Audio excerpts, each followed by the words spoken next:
And welcome to another edition of Two Steps Ahead Podcast. Two Steps Ahead Podcast encouraging you to take your passion, make it happen, let yourself be great. I'm Son Edom, and coming up on the show, we're going to talk about this assault on young kids in our country. Why is it? What is the point of all this? And as a reference, let's bring up what's going on in Florida just to kind of get the groundwork going of what we're going to be talking about. So apparently there is a bill that was passed in Florida called the Parental Rights Bill, giving parents the right to have say on behalf of their kids in education, for example. And this stems from the fact that you've had other school boards in other cities across the country that really fought with parents over things such as critical race theory being taught in school, pornographic books that were offered up in the library for kids to check out. And from that, Virginia, I believe it was Loudoun County, had a huge uprising, which ultimately led to the state of Virginia in their election throwing out the Democrats and putting in GOP in the top three positions. And then you have liberal San Francisco, extremely liberal San Francisco, throwing out a school board because it was too liberal and they wanted to bring back some normalcy because they thought the things that this school board was doing was going to be harmful to kids. And then that leads to Florida creating a law for parents and parents' rights.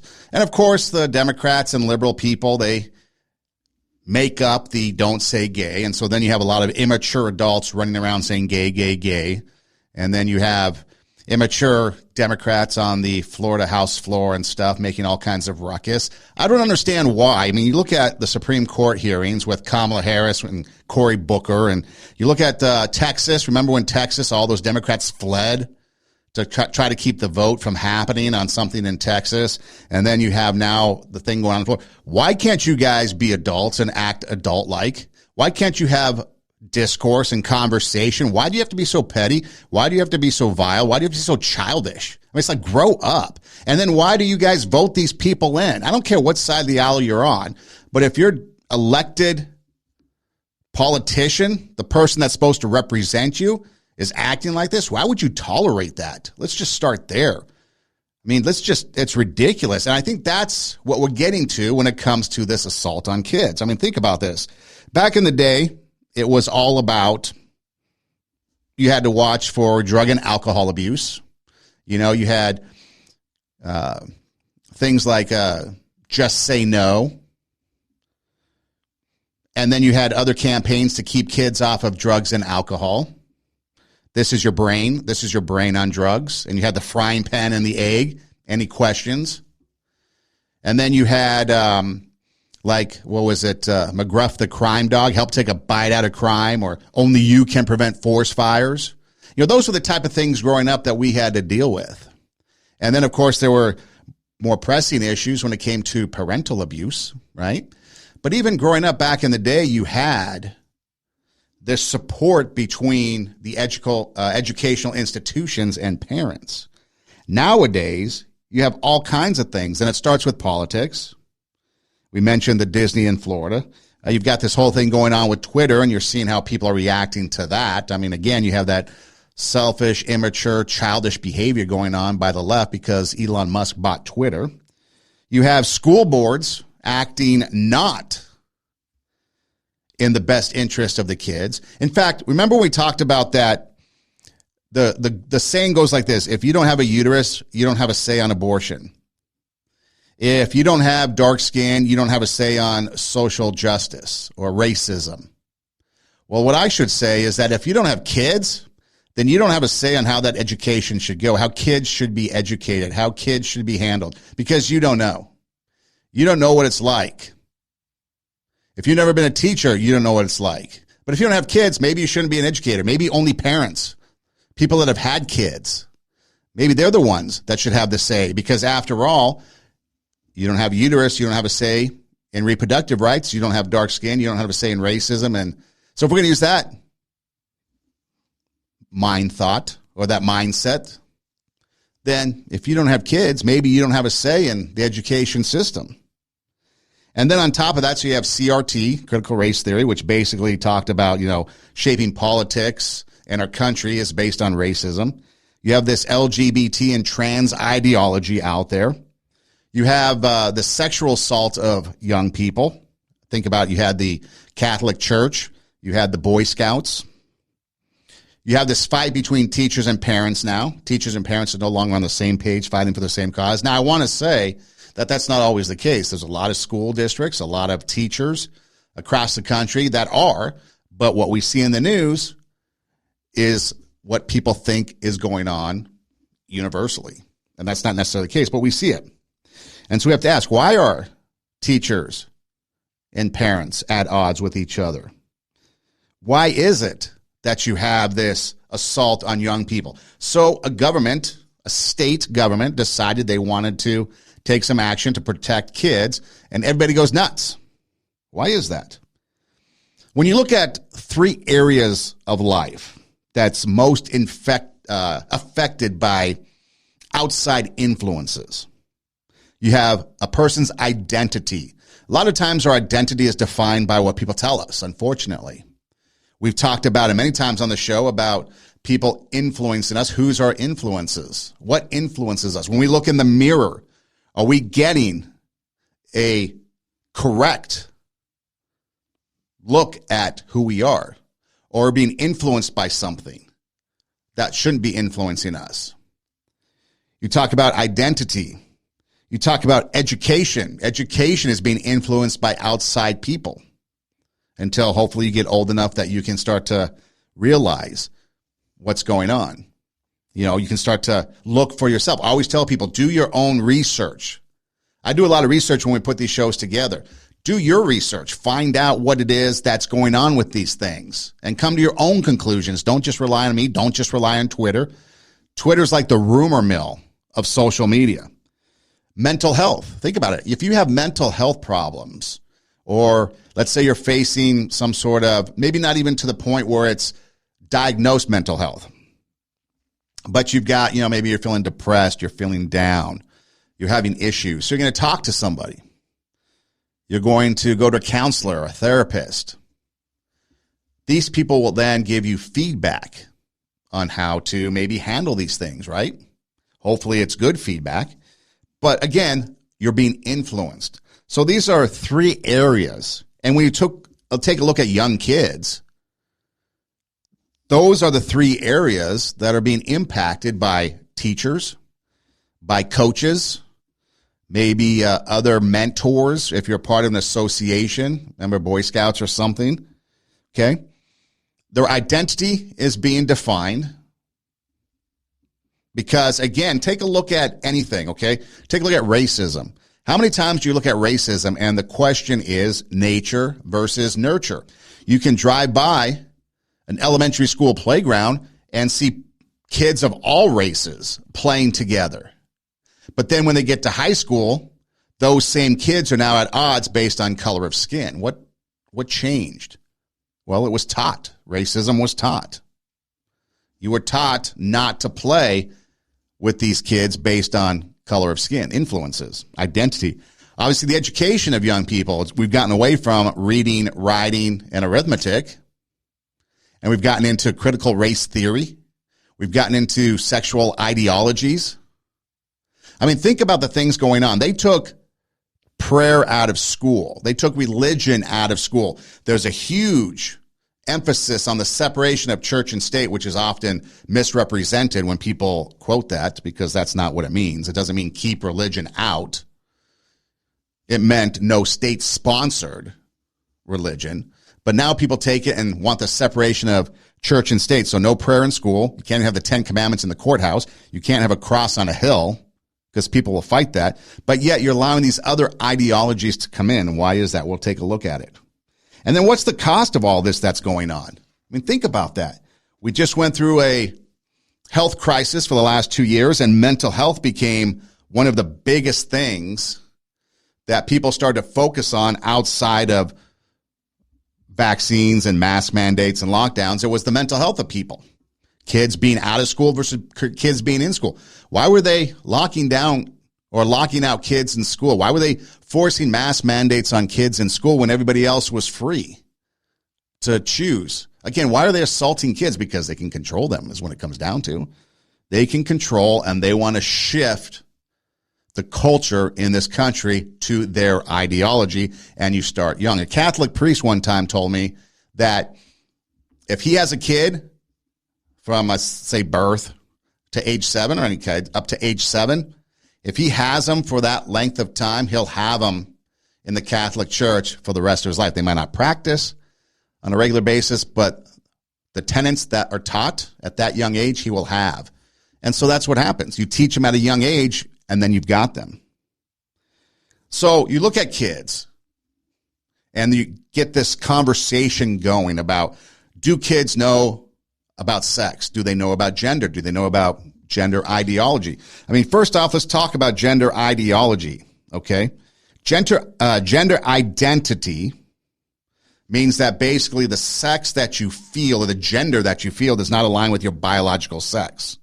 Okay, so if you were born male and maybe you feel like a woman, like Shania Twain said, man, I feel like a woman, then you have a crisis. So your biological sex, the sex that you were born with, your XX chromosome or XY chromosomes, versus how you feel. Now you're trapped in the wrong body. And this is going up over the years. There's a lot of social media influence in this area. But one study said that over the last couple of years, people trying to identify as an opposite sex from what they are has gone up 700%. That's a lot. Now, it doesn't really specifically give ages, but it's increasing. And again, there's a lot of outside influence. But when you take a look at something as simple as gay marriage, Jimmy Kimmel had a man on the street type thing where they talked about gay marriage and asked kids what they thought it meant. I like to do man on the street type things because it brings to you what other people are thinking out there on the street. Now, it was for TV, so keep a couple things in mind. One, it could be scripted, and oftentimes it might have been scripted because in TV, even reality TV, nothing is left for chance. So there could be a lot of setup behind it, okay? But one thing that we're going to find out is, and it gives insight into, do kids really know things about stuff like gay marriage? Could you tell me what gay marriage is? It's when 2 men and 2 women get married. Is it when 4 people get married? No. Could you tell us what gay marriage is? I know nothing about that yet. You don't know anything about it? Why would anyone want to get married? Because they love each other and they just feel a connection, I believe. Do you think it's a good thing? Yeah. Do you know what makes somebody gay? Yeah. What? I got a broken leg. No. When should 2 people get married? And at the afternoon. That's a good time to get married. Do you know what marriage is? Yes. What is it? It's when a husband and a wife get married. So what do you think gay marriage is? When a boy and a boy get married and a girl get married. Oh, you're right. Do you think that's very hard to understand? For some kids. But not for you? No, not really. Do you think anybody should be able to get married? If you're old enough. Oh, you're very wise. Do you want to get married? Yes. When? When I'm 30. Why would someone want to get married? Because they're pregnant. Because they're pregnant? Could you tell us what gay marriage is? Where a boy marries another boy. Okay, and could it be when a girl meets or marries another girl? No. Just a boy meeting another boy? Yeah. Wow, what would it be called if a girl married another girl? Lesbianism. Do you think anybody should be able to get married if they want to? Yes. How come? Well, because if they want to, they should be able to. Would you want to get married? Not really. How come? Because, when you get married, the other person is entitled to any money the other person has. Okay, so some humor in there, and obviously it's a late-night television show. And again, you got to keep in mind it's TV, so could be scripted. There could be some answers fed. But the point is, when you asked some of them some questions, they talk about, my leg is broken in the afternoon. You should get married in the afternoon, throwing out things. And that's kind of a representation of childhood. And some of these kids, if you go to the video component of our show, you'll see that some of them are a little bit older, maybe upper elementary. But when we talk about K through 3, they're not going to know these things. They're going to come up with, my leg's broken, or some other answer. Someone told me the story one time that their daughter asked them, what's the difference between, in fact, the daughter asked the father, what's the difference between a boy and a girl? And the father basically punted and said, go ask your mom. So the daughter goes ask the mother, what's the difference between a boy and a girl? So the mom thought about it for a moment and then asked the daughter, what do you think the difference is? And the daughter replied, the girl wears a shower cap in the shower, silly. And then she ran off to play. So again, what we think as adults, kids are thinking aren't necessarily true. Kids could be so innocent and not know that they're thinking something different. Because again, everything that kids learn is being told to them by somebody. You think about racism, going back to the kids on the playground. They're playing, getting along. Sure, there could be squabbles, but the squabbles, they get over it. They're fighting over a ball, or they're playing tag. I got you, no you didn't. I got you, no you didn't. So they squabble over those things, but then a few minutes later, they're friends again. But then as they get older, now they hate each other. Why? That was taught. That was taught by somebody. It was learned behavior. And so here you have kids that really don't know anything unless they're told. And when told, then maybe they try to repeat it. But then their minds, can they really comprehend what they're being told? Or does it kind of get bastardized in their mind and they can't really figure it out? And so then it becomes confusing. And that's where we've gotten today with education, because education is the number one place outside of parents, but parents have to take their kids to school, although homeschooling has gone up dramatically over the years. But school is one place where kids spend, 8 hours a day pretty much, influenced by other people. And so what are those influences? And so, of course, parents are going to be concerned. And that's why you have, in a lot of cases, well, in every case, every state has some sort of requirement that you have to go to college, fulfill some sort of teacher education program, pass state tests, standardized tests, and then you become a teacher. You have to go through some set of standards before a state will issue you a teacher's license. But then once you get that, now you go into the classroom. What's the teacher going to be teaching? And that's where parents are concerned, because you got parents of all different races, all different religions, all different ideologies and beliefs. And would you want somebody teaching your kid? I mean, this sports, for example, obviously I wear a lot of Minnesota Twins stuff. And, if you're a fan of somebody else, I don't care. But there could be some places, especially in Los Angeles, when you had the Raiders and the Rams back in the day, Battle of LA. You take sides, right? Or you think about Red Sox and Yankees. What if you're a diehard Red Sox fan? Do you want somebody teaching your kid that they should be a Yankee fan? Of course, that's tongue-in-cheek conversation because it's sports. But let's take it further. What if you have a religious belief?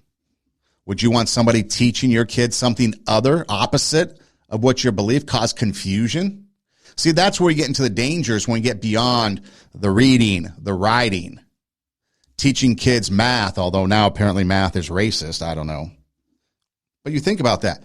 So one of the questions is, when teachers bring their own personal ideology, their own beliefs, and they start impressing those beliefs on kids, where do you draw the line? And here's a simple example of one teacher when it comes to the pledge and the flag. Okay, so during third period, we have announcements and they do the Pledge of Allegiance. I always tell my class, stand if you feel like it, don't stand if you feel like it, say the words if you want, don't have to say the words. So my class decided to stand but not say the words. totally fine.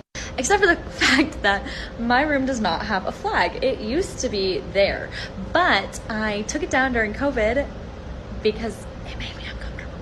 And I packed it away and I don't know where, and I haven't found it yet.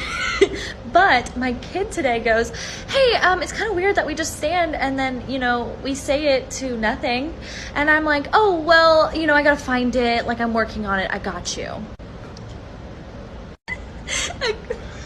In the meantime, I tell this kid, we do have a flag in the class that you can pledge your allegiance to. And he looks around and he goes, oh, that one? Okay, the mere fact that she's laughing about it tells you everything you need to know about her. Second, the fact that she lied to her student, saying that she was looking for it, she was going to get it. I got you. That's an outright lie because she's not going to get it because she just told us that somehow the flag, she was afraid of it or it offended her, made her uncomfortable.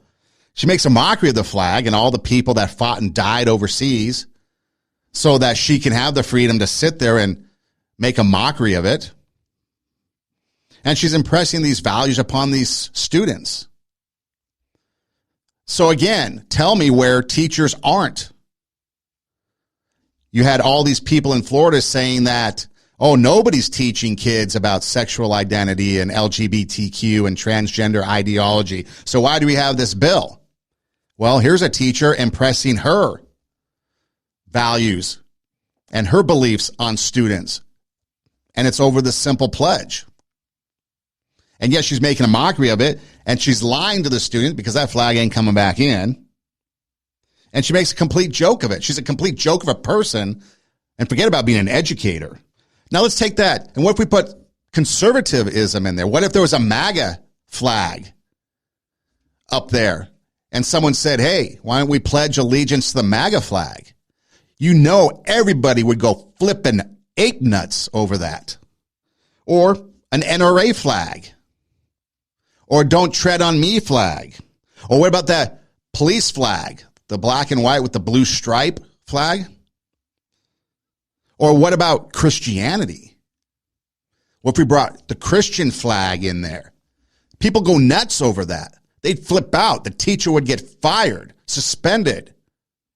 They'd have to have an intervention, bring in psychologists and psychiatrists to deal with the trauma that these kids were going through. But in the pride flag, we laugh about it on TikTok.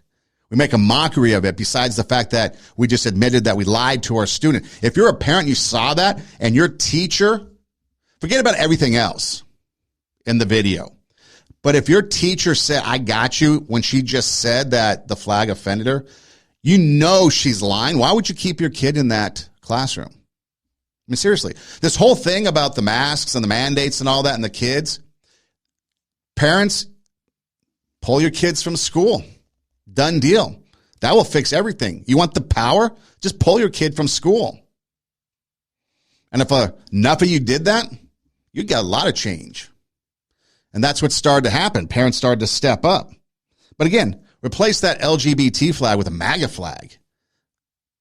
My goodness, we'd have January 6th riots all over again. But that's where we're at in society. It started out back on the Obama administration with bathrooms. Remember, again, you take a look at this whole Disney Florida thing, and I'm going to say it again. Nobody knew anything about Florida tax laws.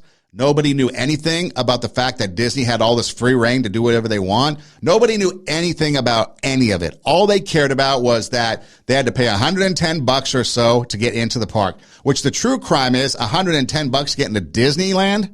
Now, I've never been to Disney World. I've been to the parking lot of Disney World. That's a completely different story.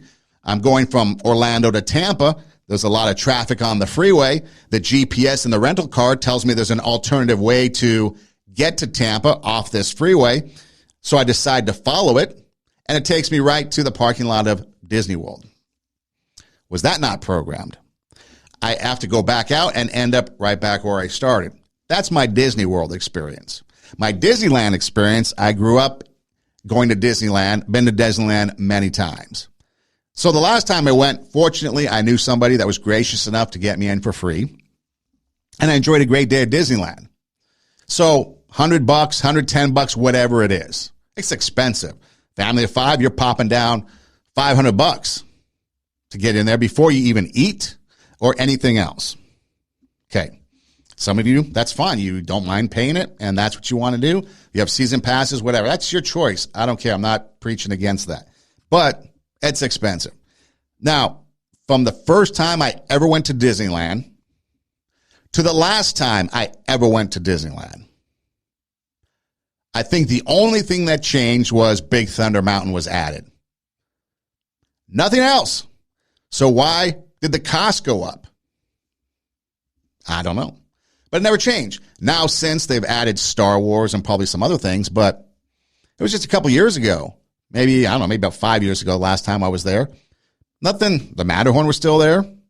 Big Thunder Mountain was still there, broken down. Space Mountain was cool. Space Mountain is one of the coolest rides ever. Not worth $110, but it was worth the Fast Pass. Pirates of the Caribbean. I think the only thing that changed there was they added Jack Sparrow, which now might change after the trial that were splattered all over television that we're forced to watch. You have the Haunted Mansion, which sometimes changes, during the holidays. But nothing really changed. So why is it so expensive? But you're focused on attracting people, and people pay it. So anyway, so the point being is, so now you have a bunch of people down in Florida, tax experts, Disneyland experts, Florida law experts, just like they were mask experts, just like they were vaccine experts, just like they were bathroom experts, just like they were anything. Something comes out there and everybody on Twitter is now all of a sudden an expert and knows everything about everything, when just a couple minutes ago, they cared nothing about it nor thought about it, like Propecia and hair loss. But again, so it started with the bathrooms. Again, people never thought twice about what bathrooms we use. And then all of a sudden, we had to have gender-neutral bathrooms, and it became a huge crisis. And now all of a sudden, everybody had an opinion and cared about bathrooms. And Starbucks comes out and says, we're gender-neutral bathrooms. And they put the gender-neutral sign up at Starbucks. And you go into Starbucks, and there's one bathroom. It's been gender-neutral ever since that Starbucks began, and nobody cared. Now all of a sudden, they had to make a big deal and change the sign. That's the point of this. And so from there, it went to pronouns. Pronouns. Do you even know what a pronoun is? Were you even paying attention in English class? Basically, a pronoun replaces a noun. So if we're having a conversation, I could say, or if someone was talking about me, they could say, Son does a podcast. He does a lot of research for his podcast. He does a good job doing a podcast. The he is the pronoun. Otherwise, they would have to say, Son does a podcast. Son does research for a podcast. Son does a good job doing a podcast. So the pronouns take the place of the noun, plain and simple. So it's a grammar thing. Has nothing to do with anything else but a grammar thing. Now, all of a sudden, a pronoun. What pronoun do you identify as? I don't identify as a pronoun. But now all of a sudden we have to identify as pronouns? What are you talking about? You get your identification from a replacement word for your name? Are you kidding me? And so now we have pronouns. And so if you're confused on how to use pronouns, and again, I encourage you to go to the video aspect on YouTube when this is out, because you might get a kick out of this, but here's apparently how you now use pronouns. Many people ask me, how do you use they, them pronouns for a singular person? Well, it's really easy. All you have to do is use it the same way that you would talk about a group of people. So, for example, I, Addison, use they, them pronouns. In that case, you talk about me like this. I know Addison. They are amazing. Their dress and their hair are amazing. And I'm so proud to know them. Now, a fun fact about they, them pronouns is that they've been used in a singular context for centuries. Even going back to Shakespearean times, there's actual documentation and literature using they and them in singular contexts. But if that still doesn't convince you to use they, them pronoun, I'll leave you with this piece of information. Our language is constantly changing and adapting. We're evolving to find new terms and language to self-identify. So get with the times. Don't be an asshole. So this person disqualifies this person's self by throwing in the a-hole comment. Anytime you do that, you disqualify yourself. Second of all, the fact that you have to go back to Shakespearean times and try to justify what it is. Anytime you have to try to justify something, it should give you pause. It should always give you pause. You should always question things, because if you just automatically accept things, that's when you become gullible. That's when people take advantage of you. That's when bad things can happen to you. Okay? But I'm sorry, I'm not doing that. I'm never going to call somebody a pronoun that is a misuse of the grammar that I was taught. Not going to happen. In fact, one time I was reading a story. It was in I guess it was online, but it was in a magazine online thing. And it had the pronouns, and they were being used as this person described. I couldn't even tell you what was going on in the story. I had no idea what was going on. And so I stopped reading it. But it was crazy. There was all kinds of nonsense going on. And that's the whole point of it. You're taking grammar and bastardizing it and making no sense over it. And so boo-hoo if I hurt your feelings. But that's what we get into now. We get into pronouns. Okay? You're taking the plurality of something, trying to singularize it. And again, it doesn't make sense. But in these people's mind, it makes sense. I'm not going to judge it, but it just doesn't make sense in my opinion. Okay. So now from that point, from bathrooms to pronouns, now it's gotten into all kinds of things. Okay. And so I was scrolling through TikTok. So I wanted to find this. Libs of Tik Tok became a huge story about how a reporter who apparently prior to doxing or releasing the name and information about the person who was behind the Libs of Tik Tok was doxed herself and said it was, she was getting death threats and she was getting all kinds of bad things happening to her. And so all this negative thing that she was boo-hooing about that happened to her because somebody doxed her, she turned around and did to somebody else and then was justified and felt great and was going on talk shows bragging about it. So the hypocrisy continues. But so I was going through and trying to get some of these teachers and what they're thinking and doing about teaching. Because again, we were told that teachers, education, remember, identity, these are the big areas where influences affect us in our own identity, in our education, and in our mental health, okay? And right now we're kind of focusing on education because that's the crux of sometimes how we identify ourselves when it comes to identity. And we were told that educators aren't pushing things, especially gender and sexualized ideology upon young students. So I was looking at some TikTok videos that I want to share with you. I came across a few. I got two that I want to do.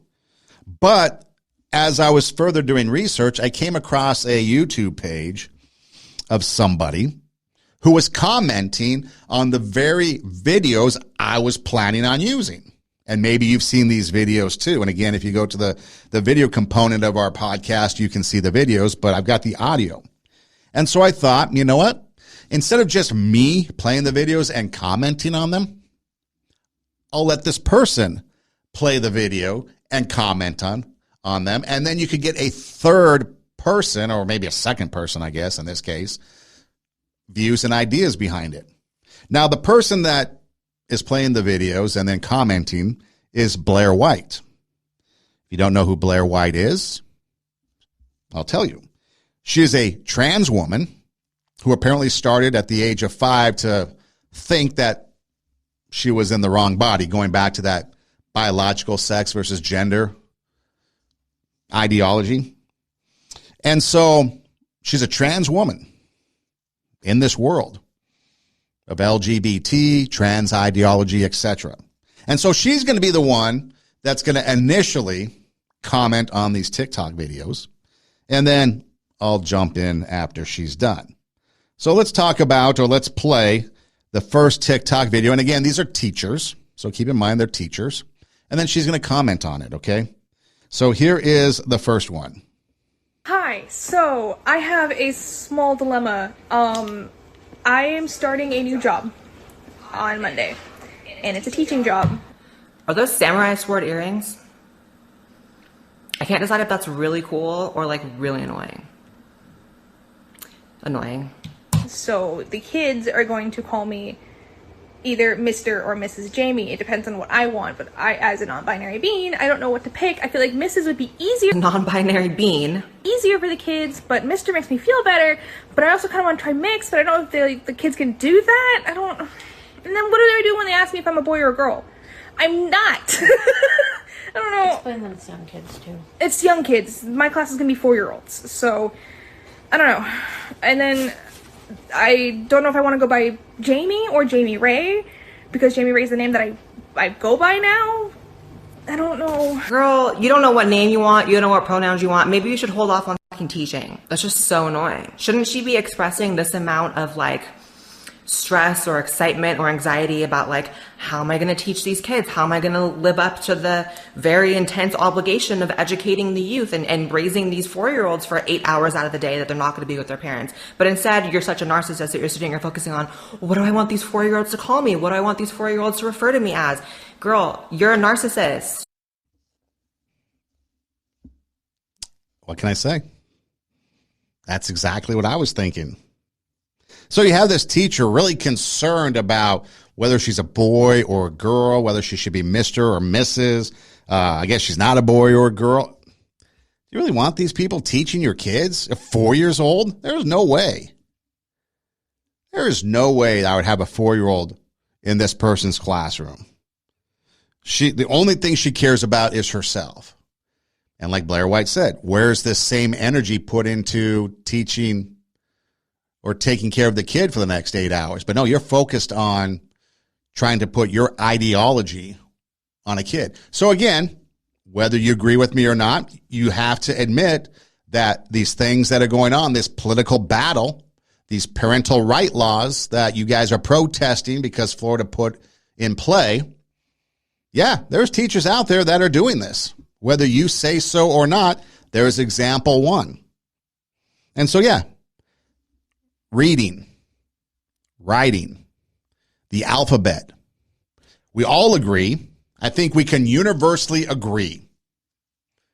And if you disagree, send me an email. TWO, twostepsedpodcast@gmail.com. But I think we can universally agree that everybody should read or should know how to read. I think we can universally agree that everybody should learn how to write. People should know their alphabet. They should know numbers, right? I mean, you got to balance. Well, we don't have checkbooks anymore, but, you know, if you got to make change, if you buy something, you got to know how much to pay for something. You know, there's certain fundamental things in life that as an educator, it's your responsibility. Now, parents, you can also step in and do this. But again, in the realities of the world we live in, educators are getting paid to make sure that kids know this stuff. So reading, writing, some basic mathematics. You know, if you're getting into algebra, trigonometry, stuff like that, that's debatable. When letters replace numbers, are we really talking about math at that point? But again, there's some basic things in order for these young people to thrive and survive as adults. And education is a starting point, okay? But for this teacher, education is the least, or education is the least. It's her ideology, her gender-based ideology. So that's one video. And again, you can kind of hear in the background when that teacher's talking, someone whispering to her like, hey, this preschool, hey, it's this. Again, kind of feeding. And so who knows, maybe this person's under the influence of somebody else, you know, kind of Svengali effect or something. We don't know. But then here's another video again, another TikTok video that's going to start. And then Blair White, trans woman on YouTube, you can go to YouTube and check out her page, is going to make her comments first. And then I'll respond. Story time. This has been my first year in preschool with a class of my own, teaching alongside another queer neurodivergent educator, and we have been rocking our Choose class. We've been talking about gender and skin color and consent and empathy and our bodies and autonomy. It's been fabulous. Didn't she say preschool? I would be so pissed. First of all, a number of the things she just listed are things that if I was a parent, honey, I can't speak as a parent because I'm not, but if I was, I for damn sure would be teaching those things to my kid myself, because who the fuck are you? I don't know what your views on any of those things are if you'd be telling my kids anything. And second of all, preschoolers can't read. Teach them to read. But our teaching team is shifting and a new person is being onboarded, someone with many years of experience. So today at the lunch table, when the topic of gender and genitals came up, the topic of gender and genitals came up with preschoolers. You're a whole problem. Listen, I am not saying, because I know there's going to be someone in the comments, well, you know, preschoolers do know what their private parts are. Yeah, for sure. However, who are you to be talking about it with them, and what are you saying about it to them? Students plainly looked up and said, well, I'm a girl today, but I know that teacher Co isn't. No, they're envy. And the look on the incoming teacher's face was priceless. She was shocked in a good way. And she just looked around at the two of us and said, this class was incredible and I am so impressed. You see how cool she thinks she is because she like even knows what, first of all, envy means non-binary. It's like annoying I even know that, but you see how cool she thinks she is and how it comes from such a narcissistic place. Like, she thinks she is really that edgy ass bitch for even knowing what this is and teaching preschoolers about it. And the fact that this preschooler would even know to use a word like that is clearly because this person is teaching them about their own gender ideology. And that is disgusting. Preschool, remember, preschool. Again, what can I add? Narcissism seems to be the big word of the day coming up from these people. The glee and the giddiness behind them having their ideology being accepted by others. What would you do? Seriously, if your kid came home and said your teacher was teaching them about genitals, what would you do? I'd be concerned. That's not a place for it. I mean, again, let's go back to the Catholic Church and the Boy Scouts, the big sex scandals that took place. And unfortunately, there might have been kids that came home and said stuff, but maybe parents didn't believe them because how can you? The church would never do that. Boy Scouts of America would never do that. Teachers would never. Oh, yes, they would. Absolutely. We're seeing it right here. TikTok. They're sharing it. They're giving it away. They're emboldened. They're no longer doing it in private. It's these personal views. And again, like Blair White said, what are you teaching them?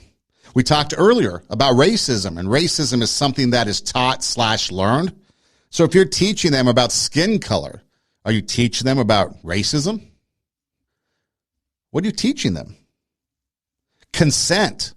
Are you telling them that it's okay for them to consent to something that they shouldn't be? Again, every state, some it's 16, some it's 18, but every state has a statutory rape law, okay? Meaning that if you're under the age of 16, for example, or under the age of 18, you cannot consent to any sexual activity. Period. No means no. That's what we're told, right? So what if somebody is being taught transgender ideology or this gender ideology or genital talk, and the student says no? You think the teacher's going to stop? Of course not. Teacher's going to push it. Tell them they're wrong for saying no. Because you don't say no to a teacher. A teacher has the supreme authority. That's why we need school choice. Pull your kid from school. Hold them out. What's hurting them? If you don't like what's being taught in school, why would you continue to put your kid there? I mean, seriously. Because you have to? That's child abuse. putting your kid in a place that's unsafe, that you feel is unsafe for your kid, you're going to put them there day in and day out, even though you know what's being taught goes against what you believe? Pull them out. They're not learning what you want them to learn anyways.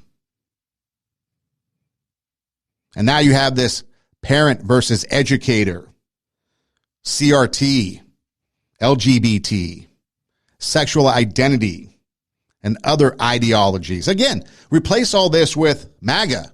Replace all this with Christianity. Replace all this with NRA or any other thing that you think is vile and evil. But you think this is okay. What's wrong with you? It's narcissism. So then what happens? What happens if these teachers go through all this? Or what if somebody starts to transition, puberty blockers? People actually want to give kids puberty blockers because puberty blockers, for some reason, is a good thing. Altering the course of the natural flow of what the body's going to do. We got to stop that. And people actually want to stop that. Why? Again, I have to ask the question, what is it that you're trying to achieve by doing all this? What is it that you want? Why can't you answer that question? Nobody seems to be able to answer that question or want to give an answer to that question. And when people don't want to give an answer, or they try to hide behind something, or they try to spin it, they're withholding the truth. And the truth is usually something that they don't want you to hear. That's when you need to be ultra aware, super cautious, investigate everything. If you're entrusting your kid or kids into somebody else's care, should probably check it out. Should probably maintain some sort of professional relationship, parent-teacher conferences, meetings, conversations, whatever, to make sure that you have an understanding of who this person is. You wouldn't just drop your kid off with any old buddy, but because it's a school, you think it's okay, but is it really? You thought the Catholic Church was okay. You thought the Boy Scouts of America was okay. Wasn't, was it? So in this day and age, with everything that's going on politically, is that what you want? Now, what happens when somebody comes out and says, I'm going to transition? Everybody's, yay, good for you. That's what you should do. And they support you, encourage you, and push you to do it. Take the puberty blockers, take the testosterone, maybe even go so far as to have sex reassignment surgery, right? You're a hero. You're their favorite. You're in the in crowd. But then what happens when you change your mind and you want to detransition? Ooh, bad. Now you're a bad person, an evil person. Kat Caddington was someone who went from from female to male and then back to female. I know it can get confusing. FTMTF, I guess is what it is. All right. And she talks about her experience and what she went through going through this process. Normalized? Yes, completely agree. But glamorized? No. Let me explain what I mean. So although I'm doing my best to make the most of my current situation, my transition and detransition were the hardest times of my life, and I'm not exaggerating. My mental health suffered, the testosterone did some damage to my body, but the worst thing of all for me, the hardest thing, is the changes in my singing voice. I've dreamed of being a professional singer since I was very young, and not being able to sing my own songs that I've enjoyed singing for years, has been absolutely heartbreaking. So my purpose for sharing this is not to necessarily prevent anyone or stop anyone from transitioning, but if I can prevent someone from going through what I went through, then I do think that's a good thing. So just make sure you're absolutely certain before starting hormones or anything else permanent. See, people are used as political pawns or ideological pawns. So someone going through a transition is supported, encouraged, cheerleaders are there for them, going to walk with them hand in hand to the finish line. But then when somebody decides to change their mind and detransition, they're now outcasts, ostracized. No longer are there cheerleaders there anymore. No longer are the people there to support them. They're on their own. This whole thing is glamorized. See, that's the thing. When something is glamorized, the truth of it isn't really there to be seen. Hollywood is big on glamour. But yet when you get down into the nuts and bolts of it all, you realize there's an underbelly, a seedy environment that fed activities and behaviors by people that led to the Me Too movement. People with unchecked powers. People with unchecked free reign to do what they want. And if we're not careful, teachers can be that way. The ideology that they press upon your kids, if it goes unchecked, could be dangerous, could be damaging. The mental health, the third component of what we're kind of talking about here. Who are we? We're defined by our own identity, by our education, by our mental health. And usually those are outside influences that help us to determine and answer those questions. And so you have someone whose singing voice was damaged. Mental health issues, dangers and side effects to the body. These are irreversible. And these people are abandoned. Detransitioning is considered evil. There's no voice for these people. They're shut down. They're silenced. Sound familiar? Isn't that what this whole battle for Twitter is about? Silencing a specific voice, in this case, a conservative voice. Elena Kirshner is somebody else who went through the process and decided to detransition. Yeah, so I actually started testosterone when I was 18. I was on it for 17 months. Thankfully, I've recovered pretty well. I haven't had a lot of health issues or anything from that, unlike some people I know. But so even at 18, I remember just being not completely, well, not really at all sure of myself and comfortable in myself. And the way I was thinking back then, it was so much less developed. I feel like just the way my brain works now that I'm 22 is just completely different than it did when I was 18.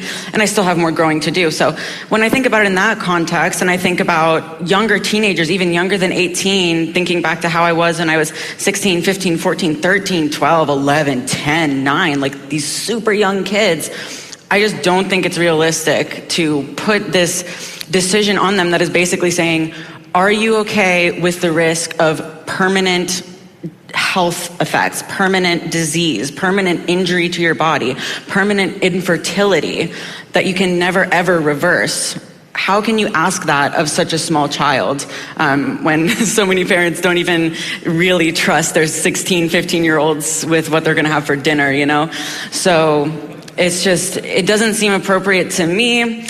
I think a lot of people, if they think back to how they thought when they were teenagers, they wouldn't think it's appropriate. So I think that it's very important to protect young people, protect children. They're the future of our society, and you only get one life and you only get one body. So I think that should be the priority in protecting health and protecting people's future wellness, happiness, ability to exist in their God-given body. That should be the priority when talking about this. You have only one life, one body. Why are you going to let other people tell you what to do with that one life and one body? Or maybe you should think twice about what it is they are telling you. And maybe you should take all the information and consider it and not just jump into something because of that influence. I mean, you talk about how the brain works. If you were thinking as an 18-year-old and you're an adult, you might have some issues in life. If you're thinking as a 9-year-old and you're an adult in life, you'll probably have some issues. Because how we think and what we think about at younger ages, how the brain processes information, how we as young people have an understanding of how things are and how they work. I bet the things that you learned as a youngster compared to now is completely different. You understand things better. That's why things are foundational in school. When you learn to read, it's the basics, the ABCs. See Tim run. See Jane run. Then you get into high school and you're reading Shakespeare, Tolstoy, and other things. Get to college because things are foundational based on how the brain learns and grows and processes information. And so as kids are young, they're learning these things, this ideology that they don't fully understand because the brain isn't working that way. We need to protect young people. We need to make sure that we watch out for them. Give them the best opportunity to lay the foundation so that at some point they can raise the standard. They can bring out their inner greatness. They can inspire others. Because as we've been talking about, the children are the future. They're the ones that are going to be taking care of us. Who do you want taking care of you in your older age? The world we live in, the policies that are being made. At some point, we have to pass it on to the next generation. And how we do that matters. And parents, they need to be in the center of how all this affects their kids. And that's why we are where we are today. Entities like education want to push parents out and take it over for themselves. They want the government to raise your kid for you. As a parent, you need to stand strong. And so for people pushing back, you're starting to see that success. And so it goes back to the arguments from some of the other social issues that we've talked about. If you don't have a kid, should you have a say in this? If you don't have skin in the game, should you have a voice? See, that's where it comes to. Because in other areas, if you don't have a uterus, you don't have a say in reproductive rights. If you don't have dark skin, you don't have a say when it comes to racism and social justice issues. If you don't have this, then you can't say that. Well, maybe it should be if you don't have kids. If you're not a parent. Maybe if you've never been a parent. Maybe you shouldn't have a say. Maybe that's what we should get back to. This is Two Steps Ahead Podcast. Two Steps Ahead Podcast encouraging you to take your passion, make it happen. Let yourself be great. I'm Son Edom. You can email the show at TWO, Two Steps Ahead Podcast at gmail.com. That's Two Steps Ahead Podcast at gmail.com. You can log on to radiowarp.com. That's radio, W-A-R-P, radiowarp.com, and you can find different ways to watch or listen to the show. You can go to past episodes. Just click on the Two Steps Ahead Podcast icon or the logo, and the shows pop up. You can subscribe to our YouTube and SoundCloud accounts and never miss a show. You can download the episodes on SoundCloud and take them with you, the audio versions. You can go to our Instagram, again, TWO, Two Steps Ahead Podcast, or my personal page, Edom Rocks, EIDEM, ROCKS. And in the Linktree link in the bio, just click it, and all the options come up for a YouTube, SoundCloud, Radio Warp, a swag shop, and other places. So check it out. So radiowarp.com is the simplest place to go. We're everywhere you listen to podcasts, or you can just do an internet search of TWO, Two Steps Ahead Podcast, and we pop up. Two Steps Ahead Podcast, encouraging you to take your passion, make it happen, let yourself be great. Hey, thanks for listening. Do tell a friend. And until next time, God bless.